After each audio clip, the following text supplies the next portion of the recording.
बताओ, कोई भी चीज़ अगर आयनाइज्ड हो रही है इसका क्या मतलब होता है कि पर्टिकुलर एटम के आउटर मोस्ट ऑर्बिट में जो रिमूवल ऑफ इलेक्ट्रॉन होता है तब वो एटम क्या होता है, आयनाइज्ड स्टेट में चला जाता है। तो ये जो बेसिकली जो रेडिएशंस की बात हम लोग कर रहे हैं, गीगल मूलर काउंटर बेसिकली जो काउंटर है बेसिकली एक तरह का क्या है, रेडिएशन डिटेक्टर है, जो रेडिएशन को डिटेक्ट करने में हम लोग यूज़ करते हैं। बेसिकली कौन से रेडिएशन को डिटेक्ट करने में, अल्फ़ा, बीटा और गामा रेडिएशन के डिटेक्शन में और उसके मेजरमेंट में हम लोग सबसे ज़्यादा यूज़ करते हैं। और ये इस डिटेक्टर का जो बेसिक प्रिंसिपल है वो हमारा है आयोनाइजेशन। बेसिकली आयोनाइजेशन का कंसेप्ट वहाँ से निकल के आता है, जो आउटर मोस्ट ऑर्बिट में रिमूवल ऑफ इलेक्ट्रॉन, तब वहीं से हमारा सिस्टम जो होता है वो आयनाइज्ड स्टेट में चला जाता है और यहीं से हमारा जो डिटेक्शन होता है किसी भी रेडिएशन का वो स्टार्ट होता है। तो उसके लिए एक अलग से इंस्ट्रूमेंट्स हम लोग यूज़ करते हैं। इंस्ट्रूमेंट्स का सबसे पहले कंस्ट्रक्शन डिटेल्स देखेंगे, उसके बेसिक प्रिंसिपल्स देखेंगे, फिर उसकी वर्किंग प्रोसीजर देखेंगे कि कैसे उसकी वर्किंग प्रोसीजर होता है, और उसके बाद उसके एडवांटेज और डिसएडवांटेज के बारे में हम बात करेंगे। ये हमारा लास्ट टॉपिक होगा इस चैप्टर का, जो कि रेडिएशन डिटेक्टर के रूप में हम लोग इसको पढ़ेंगे। उससे पहले हम लोग बीटाट्रॉन के बारे में बात कर रहे थे ना, तो बीटाट्रॉन पे एक न्यूमेरिकल है, ज़रा उस न्यूमेरिकल को लगाते हैं और उसके बाद तब फिर इस डिटेक्टर के बारे में बात करते हैं। ठीक है, एक क्वेश्चन लिखो सब लोग।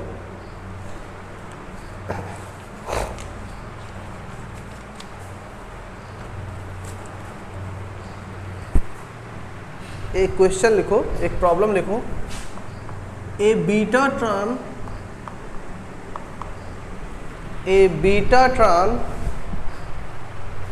is operating at 50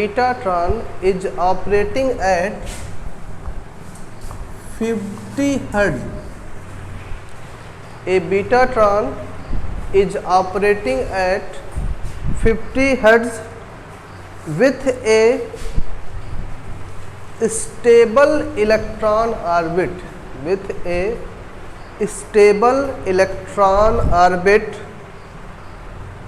of radius 0.6 meter,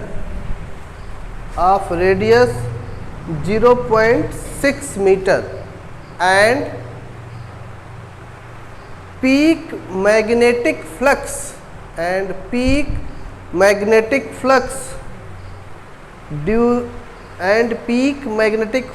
density at the orbit 0.5 Weber per meter square.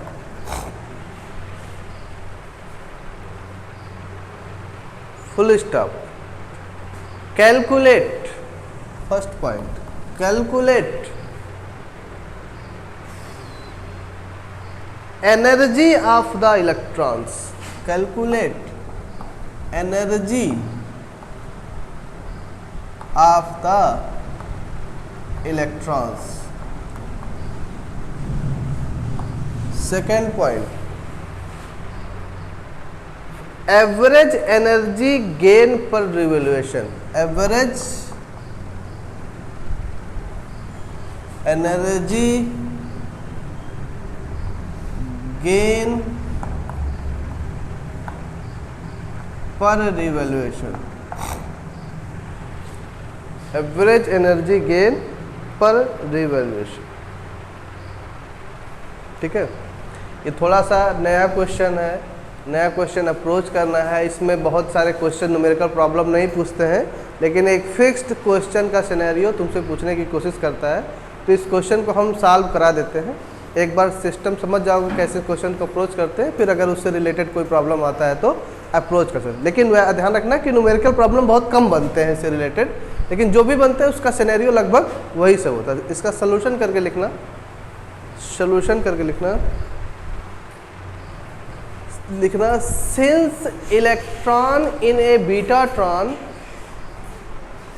since electron in a betatron move almost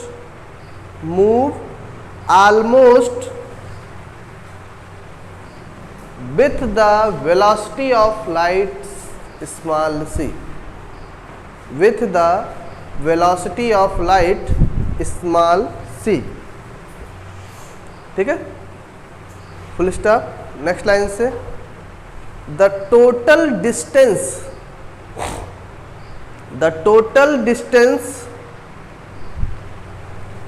covered by the electron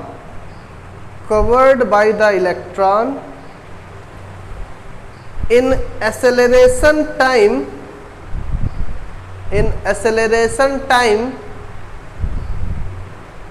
bracket में लिख देना कौन सा एक्सेलरेशन टाइम, ब्रैकेट में लिख देना 1/4 cycle of magnetic flux, bracket में लिख देना 1/4 cycle of magnetic flux, 1/4 cycle of magnetic flux. ठीक है, तो बराबर, तो कितना डिस्टेंस ट्रेवल किया, तो किस वेलोसिटी के साथ किस ऑर्बिट में घूम रहा है, c, और इसका क्वार्टर एक्सीलरेशन टाइम कितना होगा, t/4, यही ना 1/4 होगा, तो c इंटू कितना हो जाएगा, t/4।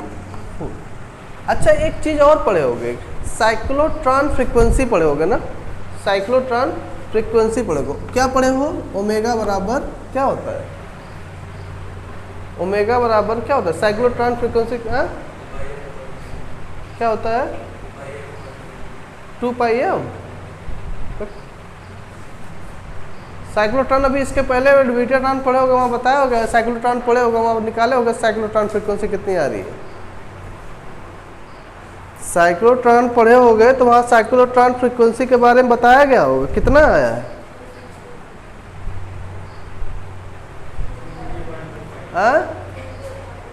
क्या, हाँ, QB/, कितना, 2π, यही होता है ना, 2πm होता है, QB/2πm। लेकिन एक चीज़ ध्यान रखना कि ये हमारी क्या है, फ्रीक्वेंसी है, ये हमारी क्या है, फ्रीक्वेंसी है। फ्रीक्वेंसी का टाइम पीरियड के साथ भी रिलेशनशिप होता है, कैसा रिलेशनशिप होता है, इन्वर्सली प्रोपोर्शनलशिप का रिलेशन है, यानी ओमेगा पता है तो 1/t नहीं पता हो जाएगा, तो कितना हो जाएगा, 1/ओमेगा बराबर क्या हो जाएगा, t, यही ना होगा, तो ये हो जाएगा QB/2πm, तो कितना हो जाएगा, 2π/QB हो जाएगा,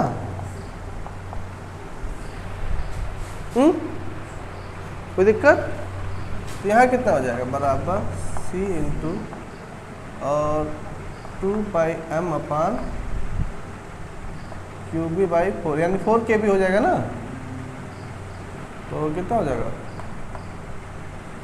तो कितना हो जाएगा,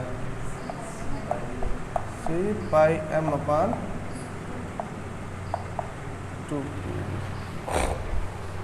ठीक है, लिख लो।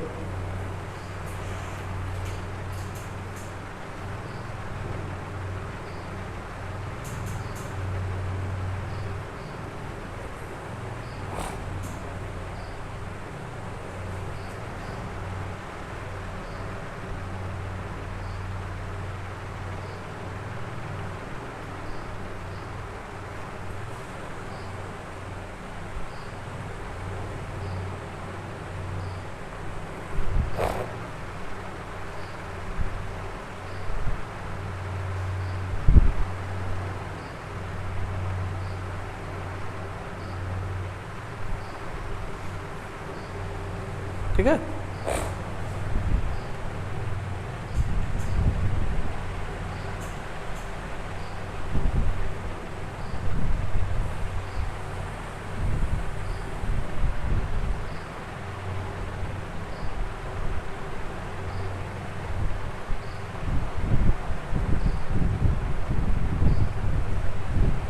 सर हम लोग का क्वेश्चन क्या, एक बार क्वेश्चन जरा पूरा पढ़ना, क्या लिखा है कि a betatron is operating at 50 hertz दिया है ना, with a stable electron orbit of radius 0.6 metre, यानी कि तुम्हारा वो ऑपरेटिंग बीटाट्रॉन की ऑपरेटिंग दिया है, फ्रीक्वेंसी जो दिया है ओमेगा दे दिया है, कितना दिया है, 50 हर्ट्ज दिया है, ठीक, with a stable electron orbit of radius 0.6 metre.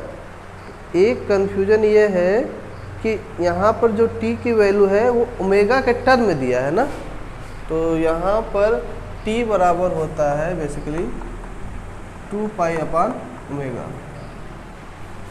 ये हम लोग वहाँ पर साइक्लोट्रॉन फ्रीक्वेंसी नहीं यूज कर सकते क्योंकि वो डायरेक्ट उस फ्रीक्वेंसी के क्या दे दिया है, क्वेश्चन में हमको वैल्यू दे दिया है, तो इसलिए यहाँ पर ये चीज़ लिखने की ज़रूरत नहीं है। तो यहाँ पर लिख सकते हो c/4 इंटू कितना हो जाएगा 2 पाई अपान ओमेगा। तो ये कितना हो जाएगा 2 हो जाएगा, तो हो जाएगा c पाई अपान ओमेगा। ठीक है, c पाई अपान 2 ओमेगा हो जाएगा ना, यहाँ पे देखो 2 है, c पाई अपान 2 ये लिखो। क्योंकि हमारे अगर क्वेश्चन में हम ना दिया होता तब अगर q और v दिया होता तो वहाँ से कैलकुलेट करके ओमेगा निकालते, लेकिन हमारे क्वेश्चन में सबसे पहले दे ही दिया है कि फ्रीक्वेंसी बता दिया है कितना है 50 हर्ट्ज। और ये भी जानते हो कि जब हम बीटाट्रॉन की बात कर रहे हैं, साइक्लोट्रॉन की बात कर रहे हैं, तो वहाँ कौन सी फ्रीक्वेंसी की बात करेगा, उसी साइक्लोट्रॉन फ्रीक्वेंसी की ही बात करेगा, इसलिए यहाँ पर क्वेश्चन दिया हुआ है। इसके आगे लिखो कि now the total number of revaluation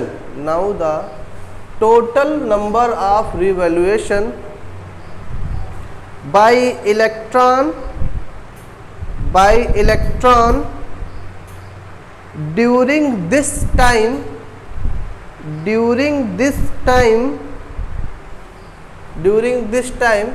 तो कैपिटल एन टोटल रिवैल्यूएशन पूछ रहा है, तो कितना टाइम लगा है और उस स्टेबल ऑर्बिट में टोटल रेडियस कितना हो जाएगा 2 पाई आर ना, पूरे एरिया कितना हो जाएगा, सर्कमफेरेंस कितना हो जाएगा 2 पाई आर हो जाएगा ना। कितना टोटल टाइम लगा 1/4 में, और उसके रिस्पेक्टिव क्या उसका हमारा उसका वो है, तो वो चीज़ से मल्टीप्लाई कर दोगे तो डिवाइड कर दोगे तो 2 पाई आर। तो टी की वैल्यू निकाले ही हो, कितना निकाले हो c पाई अपान 2 ओमेगा अपान कितना हो जाएगा 2 पाई आर। ये कितना हो जाएगा,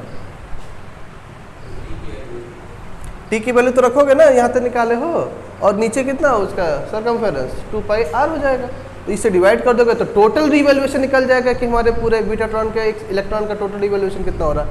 तब यहाँ से इसका निकालोगे तो कितना हो जाएगा c पाई अपान कितना हो जाएगा 4, ये मल्टीप्लाई हो जाएगा ना, तो 4 पाई ओमेगा इंटू आर। पाई से क्या हो जाएगा कैंसिल आउट, कितना हो जाएगा c upon 4 omega into r. अब देखो सारी वैल्यूज तुमको पता है ना, ओमेगा भी तुमको दिया है और रेडियस भी दिया है ना, और c की वैल्यू तुमको पता ही है, तो उसका टोटल नंबर ऑफ रिवैल्यूएशन कितना है ये n निकल जाएगा। उसके बाद फिर टारगेट तुम्हारा क्या है, एनर्जी पूछ रहा है तुमसे ना, एनर्जी पूछ रहा है।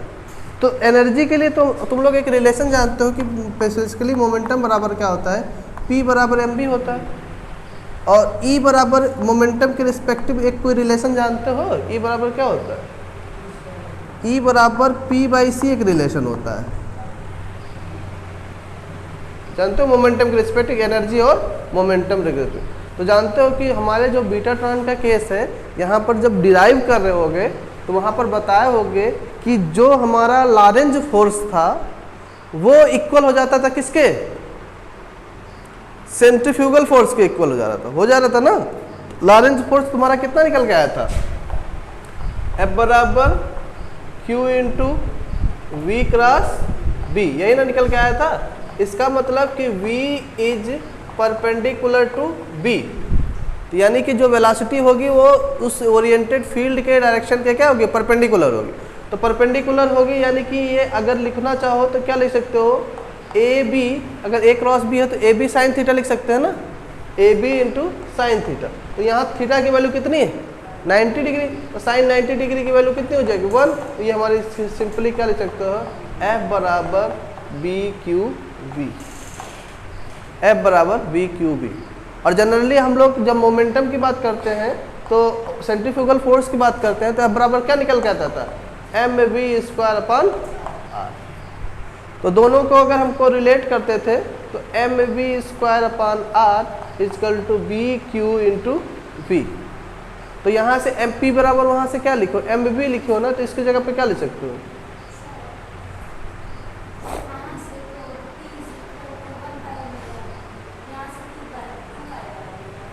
क्या करो,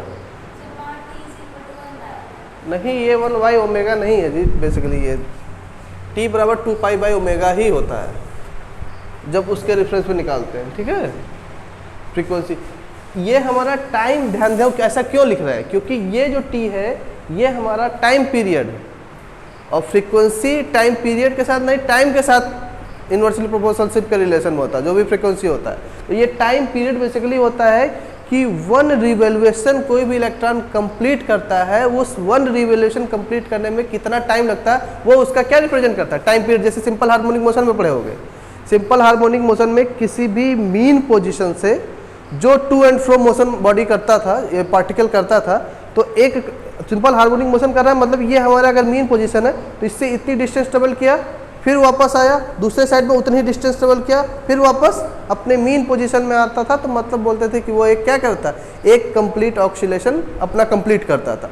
तो उस 1 कंप्लीट ऑक्सीलेशन करने में कितना समय लगा वो उसका क्या कहलाता था, टाइम पीरियड कहलाता था। तो वहीं से चूंकि यहाँ भी एक्चुअल में देखोगे तो बीटाट्रॉन में भी इलेक्ट्रॉन क्या कर रहा है, मोशन ही ना कर रहा है, लेकिन अंतर यह है कि साइक्लोट्रॉन में जब इलेक्ट्रॉन मोशन करता था तो उसका रेडियस बढ़ता जाता था, उसका जो मोशन करता था तो ऐसे उसका ऑर्बिट चेंज होता जाता था और ऑर्बिट चेंज उसका रेडियस क्या हो जाता था, इंक्रीज होने जाता था। इंक्रीज होने से उस ऑर्बिटल जो इलेक्ट्रॉन था उसकी वेलोसिटी क्या हो जाती थी, इंक्रीज हो जाती थी, और उसकी वेलोसिटी इंक्रीज होने से उसकी काइनेटिक एनर्जी क्या हो जाती थी, मतलब इंक्रीज हो जाती थी, उसी के प्रोपोर्शनलशिप में इंक्रीज हो जाती थी। लेकिन बीटाट्रॉन के केस में क्या है कि बीटाट्रॉन में इलेक्ट्रिक फील्ड वेरी नहीं करता है। सबसे पहली बात, बीटाट्रॉन में इलेक्ट्रिक फील्ड वेरी नहीं करता है। होता क्या है, उस मैग्नेटिक फील्ड के कारण वहाँ पर चार्ज इंड्यूस्ड हो जाता है, और इंड्यूस्ड हो जाने के कारण वहाँ पर इलेक्ट्रोमैग्नेटिक यानी इंड्यूस्ड ईएमएफ का प्रोड्यूस हो जाता है, और उस इंड्यूस्ड ईएमएफ प्रोड्यूस होने की वजह से जो ऑर्बिट होती है इलेक्ट्रॉन की वो फिक्स्ड स्टेबल ऑर्बिट बन जाती है, और उस स्टेबल ऑर्बिट बनने से उसका जो वॉल्यूम होता है उस पर्टिकुलर एरिया में जो ऑर्बिट है वो कैसा मिलता है, कांस्टेंट वॉल्यूम का मिलता है। तो उसमें हमको मोशन करने की बात कर रहा है। तो हमारा जो क्वेश्चन है उसमें हमको दिया हुआ है कि हमारा जो वो ऑर्बिट है, स्टेबल ऑर्बिट है, उस ऑर्बिट की जो फ्रीक्वेंसी वो दे दिया हुआ है, कितना दिया हुआ है, ऑपरेटिंग एट 50 हर्ट्ज पे वो ऑपरेट कर रहा है। तो उस 50 हर्ट्ज पे ऑपरेट करने के बाद उस स्टेबल इलेक्ट्रॉन ऑर्बिट का रेडियस भी हमको दे दिया है, कितना दिया है, 0.6 मीटर दे दिया। फिर हमसे कह रहा है कि उसका पीक मैग्नेटिक फ्लक्स डेंसिटी भी दे दिया है, वो कितना दिया है, 0.5 वेबर पर मीटर। इतना इंफॉर्मेशन वो हमको उसके रिकॉर्डिंग दे दिया, उस ऑर्बिट के रिकॉर्डिंग। पूछ क्या रहा है हमसे, पहला क्वेश्चन पूछ रहा है कि find the energy of the electron. तो एनर्जी कैसे निकलेगा, तो एनर्जी वो जो रिलेशन निकाले हैं mv²/r बराबर BQV, वहीं से एनर्जी का एक्सप्रेशन निकाल के लाएंगे। सबसे पहला काम करेंगे वहां से एनर्जी। अब वहां से एनर्जी कैसे निकलेगा, वहां से एनर्जी कैसे निकलेगा, अब वहां से एनर्जी निकले के लिए हमारे पास यही 1-2 रिलेशंस हैं। अब एनी हाउ इन्हीं में से कहीं से कोई चीज पुट करके ऐसा कुछ करेंगे कि वो फॉर्मेट हमको कैसा मिल जाए, ई के टर्म में मिल जाए, और वही ई उसकी क्या करेगा, एनर्जी रिप्रेजेंट करेगा। तो लास्ट जो क्वेश्चन पूछा है average energy gain per revolution, इसमें उस एनर्जी की वैल्यू फाइंड आउट कर लो और कितना नंबर ऑफ रिवोल्यूशन हो रहा है n, इसी से क्या कर दो, डिवाइड कर दोगे तो कितना average energy gain per revolution निकल रहा है उसकी वैल्यू तुमको फाइंड आउट हो जाएगी। तब ये एनर्जी कैसे निकलेगा, इसका डेरिवेशन में भी यूज किए हो, एनर्जी कैसे फाइंड आउट करोगे, डेरिवेशन में भी यूज करो। तो कैसे निकलेगा जरा एनर्जी बताओ।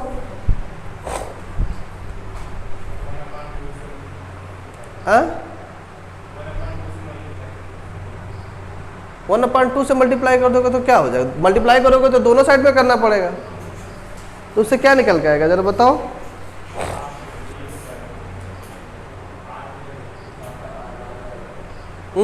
पहले तो वी से काट दो, एक वी से तो कट जाएगा, ठीक, कट जाएगा तो P मिल जाएगा, R चाहो तो उधर भेज दो, तो P बराबर क्या मिल जाएगा तुमको, BQ/R मिल जाएगा। अब P को कैसे चेंज करोगे, तो P बराबर क्या होता है, E × C, तो वहां से निकल दो, वहां से देखो कुछ रिलेशन निकल के आ रहा है। अब इतना हिंट कर दिया, इतने तो निकल नहीं जाना चाहिए, जरा E का फाइनल एक्सप्रेशन निकल के आओ, बताओ कितना होगा। इतना हिंट कर दिया अब तो निकल ही जाएगा, एक लाइन और बचा बस, जगह ई का इस फ्रैक्शन बताओ कितना आ जाएगा। ध्यान देना यहाँ पर देखो क्यू लेके ना चलो, क्यू में कंफ्यूज हो जाओगे। यहाँ पर हमेशा चूंकि इलेक्ट्रॉन चार्ज ई लेके चलते हैं ना, तो ई ही लेके चलो, नहीं तो कंफ्यूजन होगा तुम लोग को भी। ई ही लेके चलो यहाँ पर।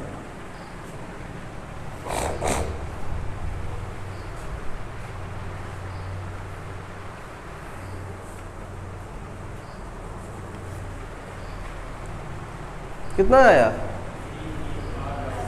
बी ई आर बाई सी कैसे आएगा जी? बाई सी कैसे आएगा? यहाँ देखो एक बी से बी कैंसिल आउट, यही ना था रिलेशन। तो ये कितना हो गया?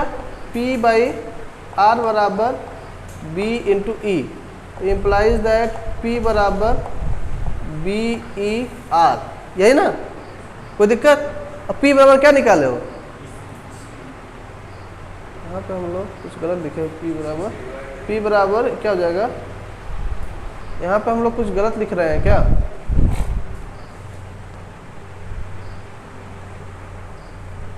एनर्जी का मोमेंटम के साथ रिलेशनशिप क्या होता है तुम्हारा?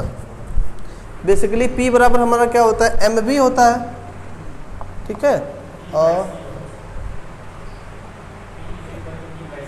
पी इजकल टू, हाँ सॉरी देखो हम लोग गलत लिखे, P is equal to E by C, चूँकि यहाँ पर इम्प्लाइज दैट ई बराबर किसके होता है? पी सी के। यही हम लोग रिलेटिविस्टिक डोमेन में यूज करते थे एनर्जी के रिस्पेक्टिव। तो यहाँ से तुम्हारा हो जाएगा पी बराबर ई बराबर पी सी। तो यहाँ से पी बराबर निकालोगे तो कितना हो जाएगा? सी पी बराबर निकालोगे तो ई बाई सी हो जाएगा ना।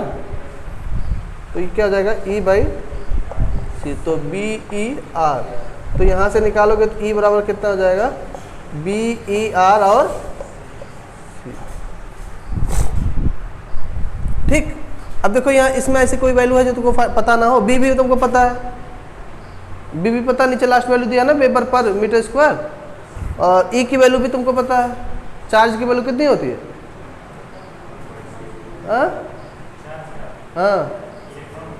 हाँ इलेक्ट्रॉनिक ना बात कर रहे हैं, पूरा मोशन इलेक्ट्रॉनिक ना कर रहा है। 1.6 × 10⁻⁻19 कूलम ये हो जाएगा।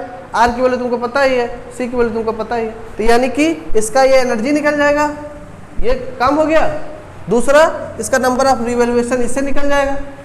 और दूसरा को एनर्जी ऑफ इलेक्ट्रॉन निकल गया। दूसरा एवरेज एनर्जी गेन पर रिवॉल्यूशन निकल गया। तो अगर हम E बाई एन कर दें तो ये क्वांटिटी निकल जाएगा, एवरेज एनर्जी गेन पर रिवॉल्यूशन। कितनी एनर्जी है और कितना रिवॉल्यूशन हो रहा है, उसी से क्या कर दो, डिवाइड कर दो, तो एवरेज एनर्जी गेन पर रिवॉल्यूशन निकल जाएगा। ये क्वेश्चन थोड़ा सा अलग हटके है, इसलिए फिर से ध्यान देने की जरूरत है। पहले फिर से एक बार समझ लो, तब अप्रोच करने की जरूरत है। सबसे पहले देखो क्वेश्चन में तुमको क्या दिया है कि a betatron is operating at 50 hertz, यानी पहले बता दिया है कि बीटाट्रॉन जो है किस फ्रीक्वेंसी पे ऑपरेट हो रहा है। इसमें कोई कंफ्यूजन? 50 हर्ट्ज दे दिया, फ्रीक्वेंसी दे दिया। और ध्यान देना कि जब भी फ्रीक्वेंसी की बात करेगा तो यहाँ नॉर्मल फ्रीक्वेंसी ना होके, चूंकि एक्सेलरेटर की बात कर रहे हैं तो ये साइक्लोट्रॉन फ्रीक्वेंसी की बात करेगा। ठीक। दूसरी बात क्या दे रहा है कि with a stable electron orbit radius, यानी कि बीटाट्रॉन है, हमको दिमाग में तुरंत क्लिक हो जाना चाहिए कि बीटाट्रॉन में रेडियस हमारा वेरी नहीं करेगा। नहीं तो साइक्लोट्रॉन होता तो उस 0.6 को लेकर हम बात नहीं कर पाते, क्योंकि उसकी ऑर्बिट क्या होने लगती, चेंज हो जाती। तो 0.6 फर्स्ट ऑर्बिट कराता है कि बड़े वाले ऑर्बिट कराता है, तो उसके रेडियस से उसके सर्कमफेरेंस में भी अंतर हो जाता होता कि नहीं। फर्स्ट वाले ऑर्बिट का रेडियस अगर 0.6 था तो उसका सर्कमफेरेंस दूसरा होता। जैसे रेडियस बढ़ रहा है फिर दूसरे ऑर्बिट में गया तो वहाँ रेडियस चेंज हो जाता, उसके रिस्पेक्टिव उसका सर्कमफेरेंस क्या हो जाता है, चेंज हो जाता है। इसलिए ध्यान देना कि हमेशा ये एग्जाम क्वेश्चन में क्लिक कर लेना कि जब भी बीटाट्रॉन से रिलेटेड प्रॉब्लम पूछेगा, ऑर्बिट उसकी हमेशा क्या होगी, फिक्स्ड ऑर्बिट होगी, फिक्स्ड रेडियस होगा। फिक्स्ड रेडियस होने से वजह से उस ऑर्बिट का जो सर्कमफेरेंस होगा वो भी क्या होगा, फिक्स्ड होगा। यहाँ तक क्लियर है। दूसरा बात क्या दे रहा है कि मैग्नेटिक फ्लक्स डेंसिटी दे दिया, नहीं मैग्नेटिक फील्ड दे दिया। और हमसे क्या पूछ रहा है, हमसे पूछ रहा है कि एनर्जी ऑफ द इलेक्ट्रॉन बताइए और एवरेज एनर्जी गेन पर रिवॉल्यूशन बताइए। तो हम लोग जानते हैं कि इलेक्ट्रॉन जो उस वेलोसिटी से मूव कर रहा है, बेसिकली बीटाट्रॉन में सी वेलोसिटी से हम लोग मूव करते हैं, तो मान लेते हैं सी वेलोसिटी। और एक क्वार्टर साइकिल में कितना वो मूवमेंट हो रहा है, कितना टाइम लग रहा है, वो हम निकाले सी इंटू टी बाई फोर्स। तो टाइम है t और मान लेते 4, तो वहां से उस t/4 निकल, और t बराबर एक रिलेशन जानते हो क्या होता है 2π/ω, तो वहां से रख के वो रिलेशन निकाल ली। अब उस एक रिवॉल्यूशन में जो नंबर ऑफ संख्या है n, उसकी वैल्यू फाइंड आउट करोगे, तो जो टाइम t है और जो उसके रिस्पेक्टिव उस एरिया ऑर्बिट का जो सर्कमफेरेंस है उसे डिवाइड कर दोगे, तो टोटल नंबर ऑफ क्या मिल जाएगा, रिवॉल्यूशन निकल जाएगा। तो t बराबर t/2π है, t की वैल्यू वहां से निकाले हो कितना है c/2ω, वहां से कैलकुलेट करोगे तो c/4π आए, वो 4ω आ जाएगा। यहाँ से तुम उस पर्टिकुलर नंबर ऑफ रिवॉल्यूशन को क्या कर लिए, फाइंड आउट कर लिए। दूसरा टारगेट अचीव करना था कि हमको क्या निकालना था, एनर्जी निकालना था। तो एनर्जी देखो, हम कॉन्सेप्ट तो वही लेके चलेंगे ना, जो भी डेरिवेशन करोगे, जो भी न्यूमेरिकल लगाओगे, कॉन्सेप्ट तो बीटाट्रॉन का ही लेके चलेंगे, क्योंकि उसी की बातें कर रहे हैं। तो बीटाट्रॉन के केस में जब हम लोग फोर्सेज की बात कर रहे थे, तो वहां पर दो फोर्सेज इफेक्टिव हो रहे थे। एक तो लॉरेंज फोर्स, जो उसका बेसिक प्रिंसिपल था, इन्वॉल्वमेंट था, वो तो था ही मैग्नेटिक फील्ड में, और उसके साथ उसके रिस्पेक्टिव एक सेंट्रीफ्यूगल फोर्स अरेंज्ड हो जा रहा था। तो हम लोग क्या करते थे, दोनों फोर्सेज को इक्वेट करने का काम करते थे। तो यहाँ भी देखो वही काम किए कि दोनों फोर्सेज को इक्वेट करने का काम किया। तो वेलोसिटी जब गई तो हम यहाँ से मोमेंटम हमको मिला, फिर हमको एनी हाउ टारगेट अचीव करना था क्या, एनर्जी। तो फिर हम लोगों ने ध्यान दिया कि क्या मोमेंटम ऐसा कोई रिलेशन है कि इसके साथ मास का या वेलोसिटी का, जिससे हम डायरेक्ट एनर्जी मिल जाए। तो फिर आया बात यहाँ मोमेंटम में कन्वर्ट हो गया, तो क्या मोमेंटम के साथ ऐसा कोई रिलेशनशिप है। तो एक रिलेशनशिप हमको मिला कि E बराबर क्या होता है, PC होता है। वहां से उस रिलेशनशिप का यूज करके हम यहाँ से इस मोमेंटम के थ्रू कहाँ पहुंच गए, एनर्जी में पहुंच गए। और उस एनर्जी से हम लोग इस टोटली एनर्जी क्या होगा, जब मैग्नेटिक फील्ड भी इन्वॉल्व होगा, उसके रिस्पेक्टिव उस एनर्जी की वैल्यू को क्या कर लिए, फाइंड आउट कर लिए। अब क्या करें, लास्ट क्वेश्चन पूछा है कि एवरेज एनर्जी गेन पर रिवॉल्यूशन बताइए। तो जो टोटल एनर्जी निकल गई और जो वन रिवॉल्यूशन में कितनी संख्या है उसकी वैल्यू निकल गई, दोनों को क्या कर दोगे, डिवाइड कर दोगे, तो क्या एवरेज एनर्जी होगी वो भी क्या हो जाएगा, फाइंड आउट हो जाएगा। समझ में आ गया। तो इस तरह का अगर प्रॉब्लम पूछ रहा है, n निकालने को कभी पूछ सकता है, कभी सिंपल खाली एनर्जी निकालने को पूछ सकता है। इसमें 2-3 क्वेश्चन मिक्स कर दिए ना, इसमें 2-3 क्वेश्चन मिक्स हो गया। जैसे एवरेज एनर्जी रिवॉल्यूशन पूछ लिया, n की वैल्यू वो पूछ लिया, अलग से निकाल, एनर्जी पूछ लिया, एनर्जी गेन पर रिवॉल्यूशन पूछ रहा, तो इसमें 3 क्वेश्चन मिक्स है। तो इतना बड़ा क्वेश्चन नहीं देगा, 5 नंबर में पूछेगा तो छोटा सा ही क्वेश्चन देगा। तो कोई पार्ट अगर पूछेगा डिस्कस करने के लिए, तो बहुत इजिली वे में तुम उसको क्या कर सकते हो, अब कर सकते हो। ठीक, तो कहाँ तक लिखे हो, कहाँ तक लिखे थे, n बराबर लिखे हो। Now the total number of revolution by electron during the time capital N is equal to, ये पूरी लाइन लिख लो, ये पूरी लाइन लिख लिए। अब यहाँ से कैलकुलेट करो, इसकी वैल्यू निकाल लो पहले। n बराबर कितना हो जाएगा, c की वैल्यू कितनी होती है, 3 × 10⁸ मीटर पर सेकेंड, 4 इंटू ओमेगा की वैल्यू कितनी है 50 हर्ट्ज, इंटू आर की वैल्यू कितनी है 0.6। सब SI यूनिट पे ही है ना, ध्यान देना जब भी न्यूमेरिकल प्रॉब्लम लगाना फिजिक्स में, खास करके यूनिट्स पे विशेष ध्यान देना कि SI में है कि CGS में। अगर CGS में होगा तो ऑटोमेटिकली चेंज कर दोगे किसमें, SI में। सारे पैरामीटर्स SI यूनिट में ही होने चाहिए, तभी प्रॉब्लम सॉल्व करो। ऐसा नहीं करोगे कि कोई CGS में दिया है, कोई SI में दिया है, तो सबका वैल्यूज रख के सॉल्व कर दे। क्वेश्चन सही होते हुए भी क्या हो जाएगा, गलत हो जाएगा। इस बात का ध्यान रखें, सभी यूनिट्स क्या होने चाहिए, SI यूनिट्स में होने चाहिए। जरा सॉल्व करो, इस n की वैल्यू बताओ कितनी आएगी।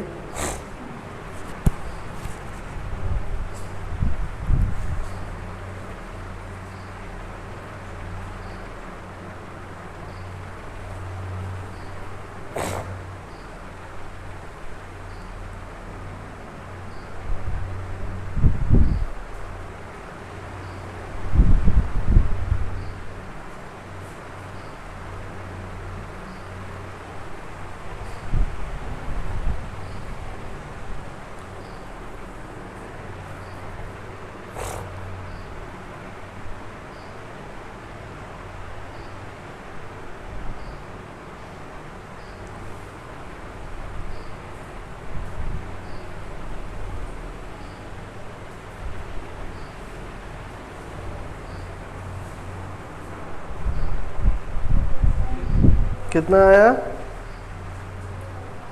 2.89 into 10 to the power,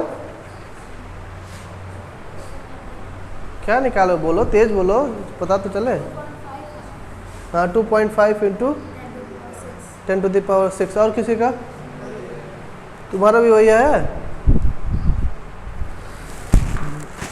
10 to the power 6 आ रहा है। चलो 2.89 इसमें अप्रॉक्सीमेट है, कोई दिक्कत नहीं, जब सबका आ रहा है तो वही लगभग होगा। तो 2.5 इंटू 10 टू द पावर 6 ये अप्रॉक्सीमेट वैल्यू होगी, कभी भी एग्जैक्ट वैल्यू नहीं होगी। ठीक है, इसके नीचे लिखना here electrons are to treated as, here electrons are treated as relativistically, here electrons are treated as relativistically। ठीक है, full stop. if capital E is the final energy occupied by the electrons,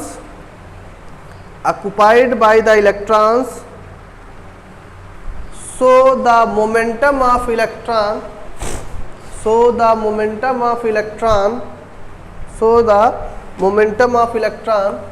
P बराबर mv बराबर क्या हो जाएगा, E by C.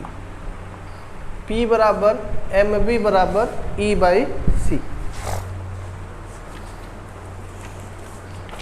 Next line से, but for circular motion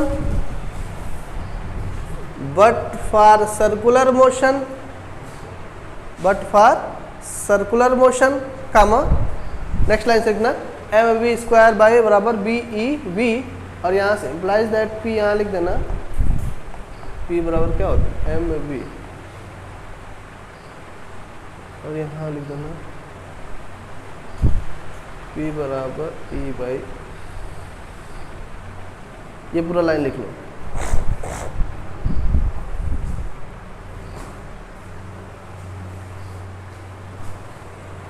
ठीक है, तो इसकी वैल्यू कैलकुलेट कर लो। तो E की वैल्यू कैलकुलेट करोगे तो कितना दिया है, B कितना दिया है 0.5 weber per metre square. E की वैल्यू कितनी होती है 1.6 × 10 to the power -19 coulomb, into R की वैल्यू कितनी दी है 0.6 मीटर, C की वैल्यू कितनी है 3 × 10 टू द पावर 8। जरा इसकी वैल्यू निकालो।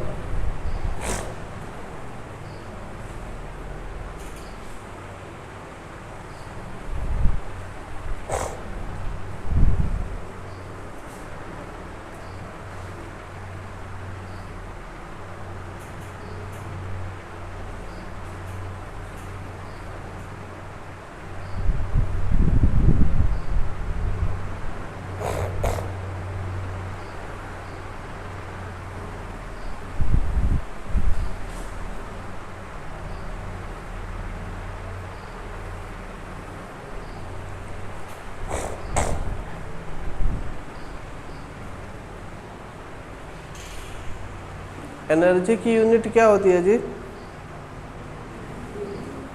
और क्या होती है, इलेक्ट्रॉन वोल्ट भी तो होती है। बेसिकली इलेक्ट्रॉन वोल्ट्स में इसकी वैल्यू निकालोगे।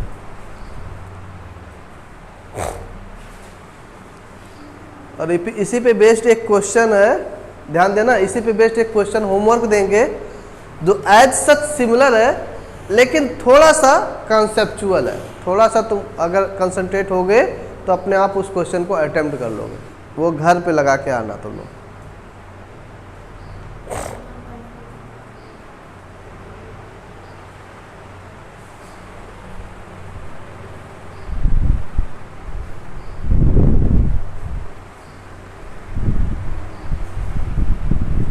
हो गया, कितना आया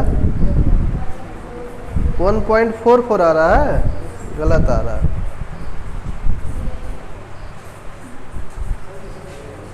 हाँ?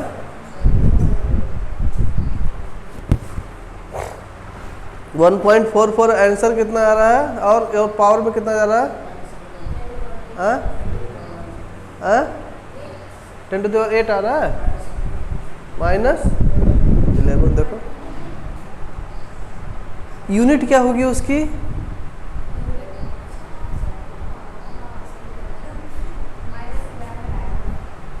चलो ठीक है -11 आ गया। अब यूनिट आएगी कैसे, कैसे निकालोगे, यूनिट क्या होगी।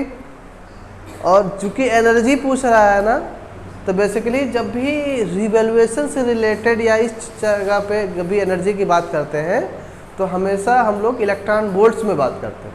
और कोई भी एनर्जी अगर निकल गई है तो उसको इलेक्ट्रॉन वोल्ट में कन्वर्ट करना होता है तो क्या करते हैं, 1.6 × 10⁻16 कूलम से डिवाइड कर देते हैं।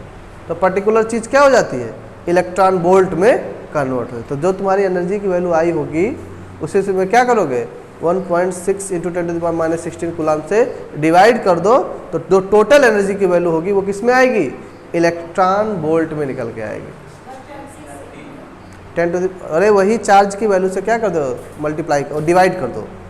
जो टोटल एनर्जी की वैल्यू आई होगी ना, वो उसी में अगर हम 1.6 × 10⁻19 कूलम से डिवाइड कर दें तो वो पर्टिकुलर एनर्जी की वैल्यू किस में चली जाती है, इलेक्ट्रॉन वोल्ट में चली जाती है। और जब भी बेसिकली हम लोग यहाँ एनर्जी की बात करते हैं वो इलेक्ट्रॉन वोल्ट में ही बात करेंगे। तो जो तुम्हारा पावर है वो कट पिट के मेगा इलेक्ट्रॉन वोल्ट में चला जाएगा, 10⁻6 में चला जाएगा, तो उसको मेगा लिख सकते हो। तो टोटल एनर्जी की वैल्यू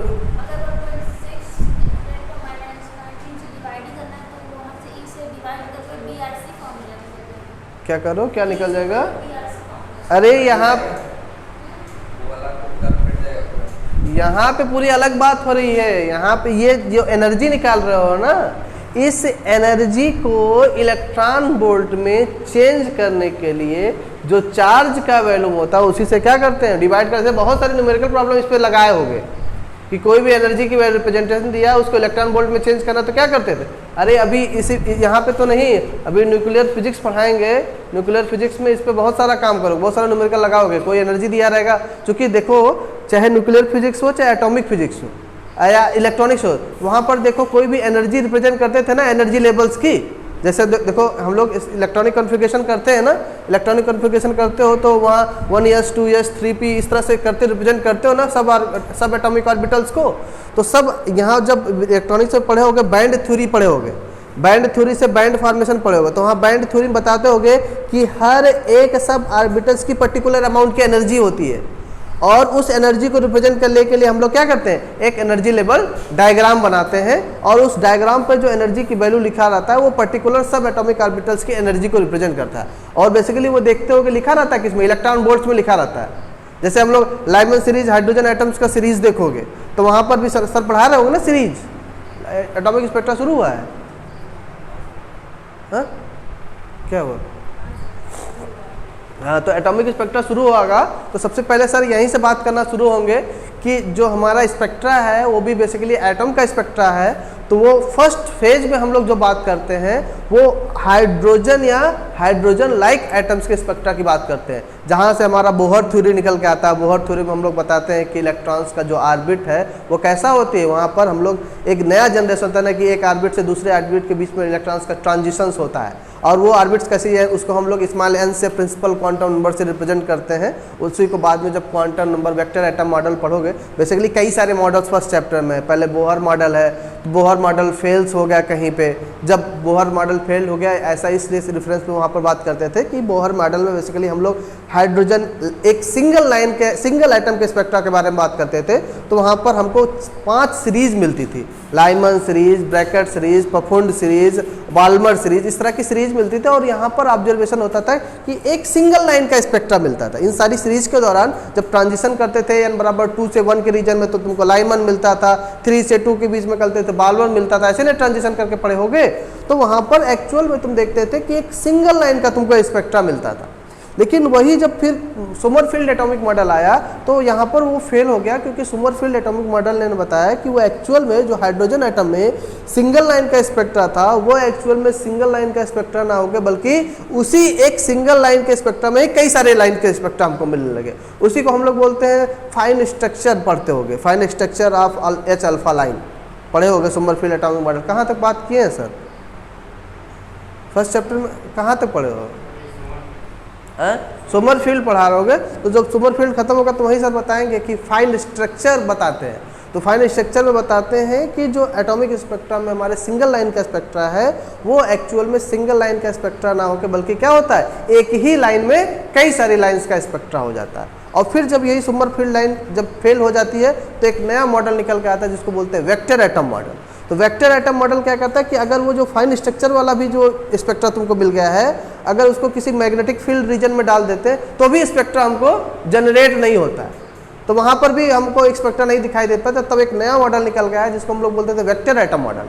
तो वहाँ से दो नए क्वांटम नंबर का जनरेशन होता था जिसको हम लोग बोलते थे मैग्नेटिक ऑर्बिटल क्वांटम नंबर, जिसको ml वैल्यूज लोग बोलते थे, और एक बोलते थे मैग्नेटिक स्पिन क्वांटम नंबर जिसको ms वैल्यूज बोलते थे। यही दोनों के दोनों मेनली क्वांटम नंबर एसोसिएटेड होते थे जो किसी भी एटम्स को रिप्रेजेंट करते थे। जैसे हम लोग ये लोग पढ़े होंगे ना कि हम लोग अबाव प्रिंसिपल पढ़ते होंगे ना, 1s 2s 2p 3s 3p, यहाँ पर बोलते जब डिफिनीशन देते होंगे तो बोलते होंगे एनर्जी के इंक्रीजिंग ऑर्डर में हम लोग बात कर रहे हैं। तो ये कैसे जानते थे कि 1s के बाद 2s आ गया, 2s के बाद 2p आ गया, 2p के बाद 3s आ गया? ये है एक्चुअल में ना क्वेश्चन लॉजिकल कि आखिर ये कैसे लिख रहे हैं, 1s के बाद क्यों नहीं 3s लिख रहे हैं या क्यों नहीं 4s लिख रहे हैं? लॉजिकल है ना क्वेश्चन। तो ये भी डिपेंड करता है, हमारा एटॉमिक फिजिक्स उसको एक्सप्लेन करता है। जब हम पॉली एक्सक्लूजन प्रिंसिपल पढ़ते हैं वहाँ से उसके द्वारा जब हम लोग वेक्टर एटम मॉडल पढ़ेंगे तो हमको बेसिकली केमिस्ट्री में पढ़े होंगे तो केमिस्ट्री में 4 ही क्वांटम नंबर्स के बारे में बात की होगी। एक प्रिंसिपल क्वांटम नंबर जिसमें स्मॉल n को रिप्रेजेंट करते थे, एक ऑर्बिटल क्वांटम नंबर जिसको स्मॉल l से रिप्रेजेंट करते थे, एक स्पिन क्वांटम नंबर जिसको स्मॉल s से रिप्रेजेंट करते थे, एक टोटल या रिजल्टेंट एंगुलर क्वांटम नंबर जिसको j बराबर l प्लस s। स्मॉल अगर ऑर्बिटल्स स्मॉल आइटम्स है तो उसके लिए या सिंगल आइटम आइटम्स है तो उसको स्मॉल लेटर से रिप्रेजेंट करते थे, कंपाउंड आइटम्स है बड़े आइटम्स है तो उसको हम कैपिटल लेटर से रिप्रेजेंट करते थे। इतने तरह का क्वांटम नंबर हम लोग केमिस्ट्री में देखे थे। लेकिन जब वेक्टर एटम मॉडल आता था तो वहाँ से एक दो नए क्वांटम नंबर इंट्रोड्यूस हो जाते थे। एक तो तुम्हारा principal quantum number small n, दूसरा orbital quantum number small l, तीसरा spin quantum number small s, चौथा टोटल या resultant angular quantum number j बराबर l प्लस s, पांचवा तुम्हारा मैग्नेटिक ऑर्बिटल क्वांटम नंबर जिसको स्मॉल l जो वेक्टर एटम मॉडल से मिला था, और एक होता है मैग्नेटिक स्पिन क्वांटम नंबर जिसको हम ms से रिप्रेजेंट करते हैं, और फिर एक last total magnetic resultant spin quantum number mj जिसको रिप्रेजेंट करते थे mj बराबर ml प्लस ms। वहाँ से हम किसी भी एटम की जो फिजिक्स है, एक्चुअल फिजिक्स है, इन सारे क्वांटम नंबर से उसको रिप्रेजेंट करने की कोशिश करते हैं, और यहीं से हम अपने एटॉमिक स्पेक्ट्रा की कहानी को आगे बढ़ाते हैं। तो उसके बाद फिर हम लोग 1 बैलेंस इलेक्ट्रॉन के लिए स्पेक्ट्रा को एनालाइज करेंगे, 2 बैलेंस इलेक्ट्रॉन के लिए स्पेक्ट्रा का एनालाइज करेंगे, उसको पूरे एक्सप्रेशन देखेंगे, और फिर जब एटॉमिक स्पेक्ट्रा के हर तरह के एनालिसिस कर लेंगे तो 2 एटम एक साथ मिला दोगे तो क्या हो जाएगा, मॉलिक्यूल तैयार हो जाएगा। फिर उस मॉलिक्यूल के स्पेक्ट्रा के बारे में हम लोग बात करेंगे। तो बहुत इंटरेस्टिंग पेपर है एटॉमिक एंड मॉलिक्यूलर फिजिक्स। उसके कॉन्सेप्ट लगभग हर जगह अप्लाइड होते हैं, हर जगह हम लोग यूज करते हैं, इसलिए उस पेपर को ध्यान से पढ़िएगा, समझ के पढ़िएगा। छोटा पेपर है, तीनों के कंपैरिजन में याद देखोगे, चाहे फर्स्ट पेपर हो, सेकंड पेपर हो, थर्ड पेपर हो, फोर्थ पेपर हो, सबके कंपैरिजन में सबसे छोटा पेपर है और कॉन्सेप्चुअल है। धीरे धीरे पढ़ोगे तो पेपर में कोई दिक्कत नहीं होगी, बहुत आसान पेपर है। ठीक है, तो हम लोग कहाँ बात कर रहे थे, एनर्जी की बात करते हैं। कोई भी एनर्जी की वैल्यू जब फाइंड आउट करते हैं, उस एनर्जी को बेसिकली इलेक्ट्रॉन वोल्ट में कन्वर्ट करना होता है। तो जो भी वैल्यूज आती है उसमें 1.6 × 10⁻⁹ कूलम से क्या कर देते हैं, डिवाइड कर देते हैं, तो पर्टिकुलर चीज़ हमको इलेक्ट्रॉन वोल्ट में निकल जाए। जरा डिवाइड करके बताओ इलेक्ट्रॉन वोल्ट में कितनी वैल्यू है, 9 × 10⁻7 इलेक्ट्रॉन वोल्ट। अच्छा 7 है तो एक इधर कर दो तो कितना हो जाएगा, 90 × 10⁻6 इलेक्ट्रॉन वोल्ट। 10⁻6 क्या होता है, मिलियन इलेक्ट्रॉन वोल्ट है ना, मेगा मिलियन इलेक्ट्रॉन वोल्ट होता है ना। तो इसको हम लिख क्या सकते हैं, 90 × मिलियन इलेक्ट्रॉन वोल्ट। तो इसका आंसर आ जाएगा 19 मिलियन इलेक्ट्रॉन वोल्ट।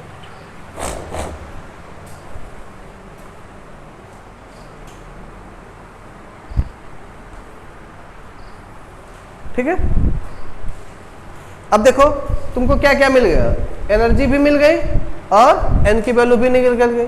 तो लास्ट में लिखो and the energy gain per revolution equal to, the energy gain per revolution equal to क्या निकल जाएगा, E/n। तो E की वैल्यू तुमको पता हो गई है, n की वैल्यू तुमको पता हो गई है, तो E/n नहीं निकल जाएगा, E/n निकाल लेना।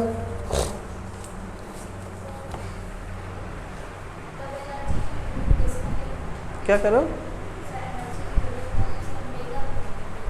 हाँ हाँ, मेगा इलेक्ट्रॉन 10⁻⁶ होता है ना उसका पावर।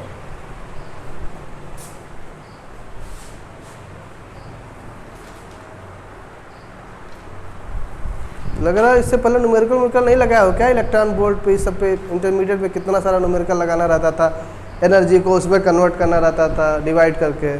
फर्स्ट चैप्टर में तो यही सब काम ही करना रहता था, जहाँ चार्ज वाला चैप्टर था। ये यहाँ का नई चीज़ें नहीं। हो गया? अब एक क्वेश्चन दे रहे हैं, क्वेश्चन एज सच सिमिलर तो नहीं है, लेकिन इसी जैसा कॉन्सेप्ट उसका भी है।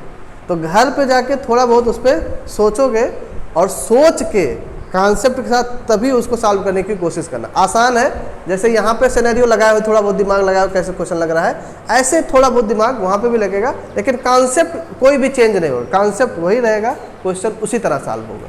एक क्वेश्चन लिखो, A 200 million electron volt betatron, A 200 million electron volt betatron has a stable orbit of radius 0.8 meter, of radius 0.8 meter, full stop. The electron acquires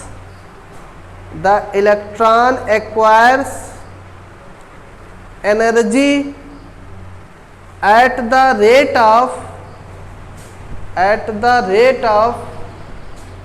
500 electron volt